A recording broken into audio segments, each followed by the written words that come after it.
Hi, and welcome to Tech Talks, the People and Planet podcast. On the show today, I'm joined by the co-founders of GetZeN, Katy Holliday and Frankie Rogers. Katy and Frankie, hi, how are you? Good, thank you. We're good. Yeah, the sun's out. That's good. It's all good. Absolutely. So, GetZeN, I think I'm right in saying it's a corporate well-being marketplace. I was trying to sum it up in as sort of brief phrase as possible. Could you, though, expand on that for our listeners? Give us a bit of an overview and explain the problem that you're solving with the mission as well. Go on, Frankie. So we are, you got it right there. We call ourselves the UK's first mental health and wellbeing marketplace. And the problem that we are solving is that there are many statistics out there with mental health challenges on the rise. And if you look at the UK, that the number one reason for absence at work is still mental health. And there's another statistic that we always talk about, which is a figure which is Perkbox actually released a bit of research this year saying 340 billion is the cost of wasted initiatives that organizations are spending on recruitment, on training, on well-being and so forth. So it's really just proving that employers don't know how their staff are feeling or what they really need. And this is something that we're really passionate about addressing with our product, How Are You? So we have a marketplace full of vetted practitioners of all different disciplines on the platform, on the marketplace that we offer out to organizations. And we have a product called How Are You that is not an employee engagement survey or a performance review. We sit right in the middle of actually looking at how the employee is holistically. So we run that in organizations to anonymously and confidentially work out the challenges that are going on, so we can look at accountability and make sure they're spending their budgets wisely and marrying up the right programs for the challenges in the organization. Okay, yeah, so you can actually see an ROI on this as well, then. Yeah. If you like, yes, the ROI is a key term, isn't it? But we were obviously dealing with humans, but yes. Yeah, okay. So as you mentioned just before, well-being's increasingly popular when it comes to companies building products around it. So how does GetZeN differ from the competition out there? Yeah, I think when we're looking at the competition, and I think particularly for obvious reasons over the last few years, there's been a lot of apps introduced into organisations, which were very much looking at that kind of ROI that you mentioned before. So it's hardcore metrics. And what's happened out there from what we hear and see and, speaking to our clients and the employees as well, is that a lot of those apps aren't really resonating with the teams anymore. And there's probably less usage than the organisations assume. Yeah. And I think a lot of that is because, as Frankie mentioned with How Are You, what we do is we look at the pre. So we're actually understanding the human being that's going to be receiving these programs. So you might get someone in a C-suite signing off an app, okay, that's job done, it's box ticking. But with us, what we do is we look at actually how is that human being feeling? How do they learn? What's their personality type? What is actually going on with them to begin with? And that's quite rare out there in the market. There's a lot of reaction and not proactivity. And we're all about prevention.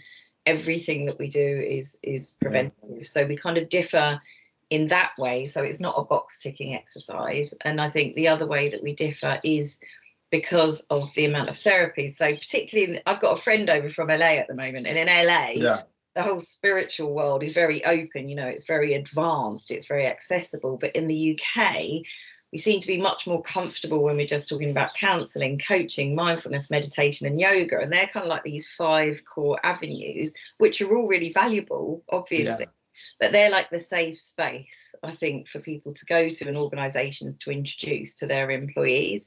We go a step further than that. So we look at the whole human, that spiritual aspect, that emotional aspect, that immersive aspect of how people heal, and the very different ways in that people heal. It's vast, and it's not limited to those 5 different approaches. That's interesting. Then. So you would get like a holistic view of a person, and then that person would choose the different program, or would it be the employee that chooses the employer? Sorry, that chooses. Well, that's an interesting one, Lee. So currently, how we're working, so we will go back with the insight. So we'll look at themes that are presenting. So that could be communication, connection, high levels of anxiety, for example. So themes, and then we'd look at the way people learn, their personality type. So it could be that their employees learn through immersive experiences, one-to-ones. It could be workshops and talks. All of these things haven't really been thought about so far. There's been a lot of assumed, what's assumed. We'll make recommendations based on that in a wellbeing planner for the organisation. That means, the challenge there realistically is you've got budgets, right? So an organisation will have dedicated budgets. So they will pick elements of the wellbeing planner and then book, and then they will be delivered to their teams.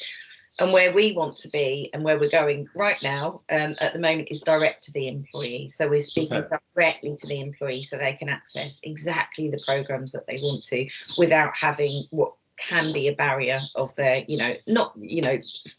that's probably a bad way of putting it, a barrier, because it's their HR team that are choosing the programs that are being delivered. But yeah, I speak to lots of companies that are building products that probably would be introduced to HR leaders, but don't actually get introduced to the employees themselves. Exactly. I think that would probably be a key differentiator there. It really is. Because we've been in the investment process, which is a wild ride in itself, but because we've been in that process, when we're going through our materials, we talk from the employee, because obviously we've got metrics and a business case, and as you mentioned, a level of ROI, so the CFO and the HR director can sign that off. But for us, the heart of it is always with the employee. So we'll go through the feedback from them. What are they crying out for? What do they need? And when they get that, how do they respond? And so us to be directly in front of that human being who happens to be an employee of one of our clients, that's everything to us. And just to add to that, actually, we talk about how, where does the responsibility start and end with the company that they're working for. So we're actually giving them another offering, if you like, that yes, you can work with GetZeN and be accountable and measure the change in feelings and the responses and the impact. But also secondary to that, what we're working on is then your employees can have their own journey too. So you can hand that over to them to work with us ethically, safely, responsibly, and so forth. Nice. So how have you got to this point then? What's your own backgrounds? I'm assuming it's inspired where you are today. Yeah, I mean, with Katy and I, so I'll just talk for me, but so I worked in the advertising industry for 20 years in sort of traditional areas. And so that's been my corporate background and understanding like the pressures that brings. But alongside that, I trained as a psychotherapist in my 20s. And the reason that I did that was because probably from my late teens all the way through to when I started training, I would get people approaching me always saying, I don't know why I'm telling you this, but, and then in the corporate world, it would be anyone from my level right through to senior management, COOs and so forth, saying the same kind of phrases. And I was like, why is this happening to me? Why do people just keep talking to me and telling me things? And it got to a point where I was like, I don't think I can keep taking these sort of admissions and sort of, one-to-ones. And so that was kind of part of it, but I also was interested in people in general. So trained as a psychotherapist and found that actually it was all about, I needed to learn boundaries in some ways. And that's something that, we talk about nowadays in the last 5 years, I guess. But I really wanted to, as well as my own journey with mental health as well, where I've had to have a lot of therapy, had my own life story, as it were, and actually finding the right therapist and therapy was a real journey. And it's something that still frustrates me to a point that my sphere is kind of sort of aside and sort of a mystery to a lot of people. Nobody really knows what they want or going for because they don't understand what the different models mean. So I started off on that mission of trying to demystify it and empower people to find the right therapy or therapist. And that's where I started. And that's how I started back in corporates. And then Katy and I were working in the same world, knew each other for years and years. And we re-met in the well-being sphere, if you like. So that's kind of my journey of the mission that I wanted to really bring. And that's still very much alive and kicking with GetZeN. But I'll hand to Katy to tell her side. Thank you. And by the way, even though we'd known each other for like over 15 years in the media world, she could never remember my name. So every time we used to bump into each other, like outside Adweek or Mindshare or some agency, never remember my name. So no. I kept trying to avoid her, if I'm honest, but she wouldn't leave me alone. So rude, so rude. So I think from my side, what goes back years, when I was much younger, I was always very spiritual and stuff used to come to me, but I didn't really know what to do with it. I also had a lot of challenges with abuse, addiction over the years, and all of these things build up, right? You can keep trying to push the lid down on what's going on with you, but it doesn't stay there. And over the years, I ended up working in media. I don't even know how it happened. You know, I never went to university. I left school at 16. I was a complete rat bag, but I ended up working in media. And there was a point with there was a point where everything was just consistently coming to the surface, and I had no way of managing it. So I hit a real crisis point.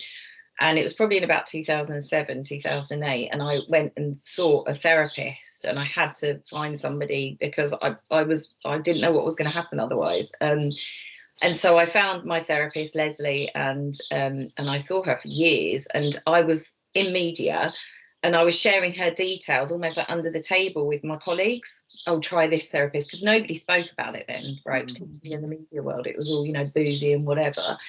And it just had such a profound effect on me. I ended up studying for a year at Birkbeck, psychodynamic therapy. It was a bit like educating Rita. That's what we used to call, you know, studying for a year. And then the profound change, you know, personally, professionally, it was. And then I just had this massive thirst. I went to study organisational dynamics at the Tavistock, looking at unconscious processes.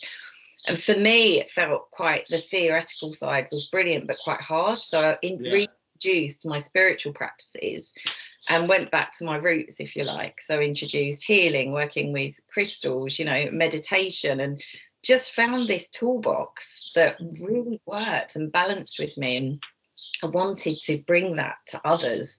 But it was really a difficult narrative at that time to take that into other people. And I remember I had some crystals in my pocket in one role, had big roles, big commercial roles, you know, and I had some crystals, they fell out of my pocket, and my boss at the time said, "What are you, some sort of hippie now?" You know, like, it's like scrabbling around, you know, to pick up these crystals off the floor. And so, and for me, it's like, you know, so anything that's more clinical to the spiritual, different things will resonate with different human beings, and that's fine. But a lot of people don't know what they're looking for. They've never experienced it. Why would they know what's out there? You know, and they don't have time, a lot of people as well, to go and explore and find out. I was very lucky, and I was very naturally taken on a path, and it just revolutionized everything. It's not perfect. Nothing's perfect, is it? You know, we still ebb and flow. We still have our dips, but when I met Frankie, we were just so connected of that mindset of bringing this in to everybody, as many people as we can, you know, to help as many people as we can to find a moment of peace in their mind. It's so good when you hear backstories, because it always, the passion in it always comes through, and I think that people buy into that. And I think it's really important to ask that question about how you've actually got to this stage today, because there's always a backstory. It is always interesting. So what then, you know, you guys have obviously got that backstory, but what do you think the challenges are on businesses when it comes to employee well-being? You know, how do businesses understand those challenges? How do they navigate them? What are those challenges? There's a lot of challenges, Lee, with this world. And I think that the first one, sadly, and it seems to have come back a bit with a vengeance actually at the moment, is the massive amount of box ticking that's done. And a lot of the time, not all of the time, and I'm probably talking about the older generations here, who I always think of them as grey suits, who sit at that C-suite level, and they're really not engaged in anything that's maybe a little bit, you know, different or whatever for their employees to experience, because it's not something that they recognise or understand. I think there's a real challenge with the C-suite and the direction, and doing something that's meaningful, as opposed to going, right, we've introduced this app into the organisation, that's that done, you can go and get on with it. The other thing is that the HR teams, and we deal with HRs all of the time, they are probably some of the most stressed people that we deal with. They are under so much pressure, and the majority of all of our HR clients want to do the best for their teams, but a lot of the time, they don't sit at that C-suite. They don't have that seat at the table that they need to have, and that recognition they need to have. I think that's a huge challenge, and with all the best will in the world, once it goes up, into that kind of murky world, things, cannot get signed off sometimes on occasion, but there's a lot of drive from a certain layer within businesses to do this, but it seems to fall down at some point. And I think also we can't dismiss the fact there's an economic crisis out there at the moment, so people more and more are looking at their budgets, right, and people are leaving the business. So yeah, I think that's a huge challenge that exists. I mentioned ROI at the start of the episode, and it does seem like the people that sit at that top level, that's what they'll be looking at. Yeah, and things like, sick days and things like that. I'm sure that's like a measurable thing that would reduce if something like this was in place. Well, this is what we do, and like Frankie said at the beginning, the reason for absence from work is poor mental health. That is the number one reason, and what people have been doing isn't working. Employer strategies are not working at the moment, and so when we talk about ROI, for us, we're not robots. We're human beings. It's not like a performance media campaign. You're not going to monitor it, the number of click conversions, that are out there. But it's more to do with the change in feelings and the ebb and flow of human beings, and feeling heard and feeling noticed and listened to and responded to, and all of these things we all need and crave as as human beings. And so when we talk about ROI, we talk about a change in feelings, but of course that's inherently linked to sick days, absence, presenteeism, all of these things that we talk about every day. Yeah, 100%. So what about your own challenges then? You're 2 years old. Presumably there's been some obstacles to navigate in that 2 years. Well, there's the two of us, and we're both 20-year in business. When there's just two of you doing, growing a company, and we've had more people join us. You do jobs that you've never done in your life. I was never head of accounts or admin, and you have to get on with these things. So I think the pressure of multitasking and growing a business whilst looking after your clients can take an effect. And if anyone says it doesn't as an entrepreneur, that they're hiding something. I hear you. Yeah, exactly. So that's sort of side. So really, what we advocate, we really try and do as a business, of taking the time away from the screen, going for a walk and so forth. I mean, these are the personal challenges that you face growing a company. Other things that we face is that we launched our company not because of, but just before the pandemic. Yeah. And we always had the idea, and we were answering the need of what we saw at the time, which was overwhelmed, stressed, and unaware in what sort of disciplines are out there, HR. So we launched our first iteration of our platform because we wanted to help and also inspire and sort of re-educate on prevention, really, and what that means. So that was our first iteration, and now we're going on these sort of investment journey. I've got 20 years advertising sales background, and I think I can present, but wow, it's a whole different ride, as Katy was saying earlier, on what you need to know and learn. So I'm constantly feeling like having to educate myself on acronyms and new ways of speaking, and it's a full force, it's a real full force job, but that's the life of an entrepreneur. I think the highs and the lows of it. Absolutely, yeah. Well, I hear you. And how are you? The VC landscape is a little bit more choppy, let's say, than perhaps it has been in previous years. I mean, I think there's two. The first part of it can be quite draining. I think somebody described it as energy vampires, and that's true, because you're taking your attention away from the business, and all you're really talking about is how much money you can make someone at the end of the day. That's what you're talking about. You're talking about numbers. you know, forecast projections, which, let's face it, can change, as we know, right? Within a year, you don't know what's going to happen. But it is choppy. They're less risk averse. You know, a lot of their existing investments haven't exited. So it feels like, and I keep saying it feels like it's stuck in a traffic jam. That's how it feels with investment at the moment. So, I mean, me and Frankie, because, you know, you talk about challenges, it is challenging. You're working out your commercial models. The market's continually changing because it's a new market, right? It's not, there's no benchmarking. It's not a stable market, to be honest. We talk to other founders all of the time who are millions into their investment. They're like, I've only just worked out my commercial model. You know, I've only just worked out what's actually working. And there's a lot of that chat out there. So for Frankie and I, and actually very recently, we've had to bring it back to why did we do this in the first place? And, you know, sure. From both of our sides, it was to help everybody, and also those who would never be able to afford this or access it. You know, I'm from a council estate in Essex. You know, nobody on that estate would, you know, they wouldn't be able to afford this. They wouldn't work for the companies that we work with. So how can we do that? So we're kind of versioning what we do, and we're looking at social enterprise avenues, alternative ways of funding, and that feels right to us. That feels more purposeful, right? So that's the current ride we're on, Lee. It's another one. Okay, last question then, and it's quite an open one. Where do you see this industry heading in the future, and what part can GetZeN play in that? Well, I can see one part, you know, already happening. And this is because I'm a tech dinosaur, I'm just going to say it how I see it. But, you know, the way of AI and apps, and that's already, you know, starting, and companies are buying into that.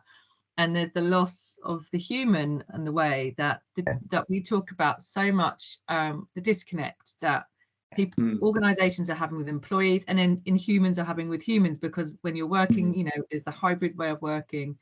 And I'm not an advocate of getting everyone back in the office, but the human touch, the sensory feeling that you get, you know, that's a whole different feeling from an app that might tell you how your heart rate is today, or you need to do more steps, or you know, you need to eat more nutritious food. There's nothing like human to human contact. And, you know, there are many different wellbeing products out there, and there's a lot around the less the human, and the more the kind of money that you make. And for me, and I know Katy feels the same way, we want to reconnect people so that they can actually have improve their life and their well-being. So we still differ in the sense that we will offer a human into an organization to deliver programs and so forth. So do you think there's a place for the human interaction and AI?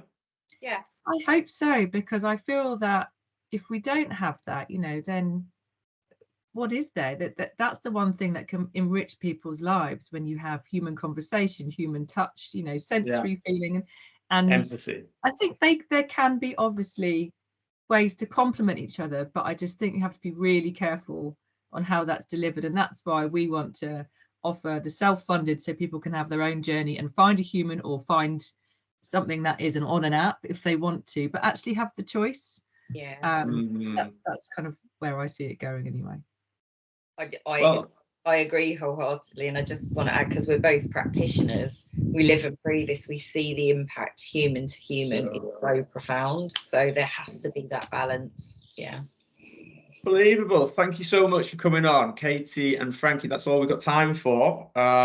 If you guys have enjoyed listening to this episode, make sure to give us a like, a follow, a share, a comment, and we'll look forward to seeing you next time on the Tech Talks, the People and Planet podcast. Thanks very much.